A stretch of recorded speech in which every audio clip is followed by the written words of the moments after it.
السلام علیکم ورحمۃ اللہ وبرکاتہ۔ حافظ جی آفیشیل کے چینل میں خوش آمدید۔ دوستو، آج کا موضوع ہے محبت حقیقی یا دشمنی کا امتحان۔ یعنی معلوم نہیں ہمارا یہ دوست ہے یا دشمن، ہم سے محبت کر رہا ہے یا نفرت۔ اسی کے متعلق آج کا موضوع ہے۔ کچھ باتیں آپ دوستوں کو بتاؤں گا، پھر اس کے بعد محبت کا وظیفہ بھی آپ دوستوں کے ساتھ شیئر کروں گا۔ حضور نبی کریم صلی اللہ علیہ وسلم نے فرمایا، اگر تم کسی دشمن سے ملو تو تم اس کے ساتھ حسن سلوک یعنی اچھے اخلاق کے ساتھ پیش آؤ، کیونکہ محبت کرنا آسان ہے مگر اسے نبھانا ایمان کا حصہ ہے۔ آج ہم بہت اہم باتیں یعنی دل کو چھو لینے والی باتیں کرتے ہیں۔ محبت حقیقی یا دشمن کا امتحان ہمیں معلوم نہیں ہوتا۔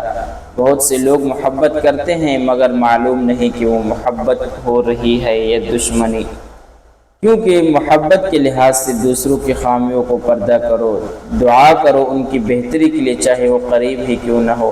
محبت کا اظہار اس شخص چاہے وہ رشتے میں کوئی دوسرے کے قریب نہ ہو، اور اگر دشمن ہے تو اللہ سے درخواست کرے وہ تمہاری شر سے اللہ محفوظ رکھے، اور اس کے خامیوں کو نہ دیکھو، اس کی برائی کی طرف نہ جاؤ، بلکہ ہو سکے تو اس کے ساتھ اچھائی کرو۔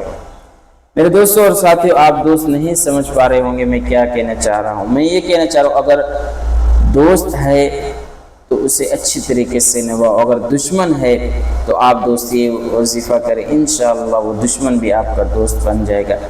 محبت کا طریقہ کار اور وظیفہ یہ ہے، روزانہ اپنے محبوب کا تصور کرے، چاہے وہ دشمن ہی کیوں نہ ہو۔ 21 بار یا ودود پڑھیں، انشاءاللہ اللہ رب العزت آپ کے دشمن کو بھی آپ کے ساتھ ایسے سخت برتاؤ اور سخت کلام سے نفرت کو محبت میں بدل دیں گے۔ اللہ کی محبت آپ کے دلوں میں آ جائے گی، اور اللہ رب العزت سے دعا ہے کہ اللہ رب العزت ہمیں سچی محبت اپنے پیارے آقا صلی اللہ علیہ وسلم اور اللہ رب العزت سے نصیب فرمائے۔ آمین ثم آمین۔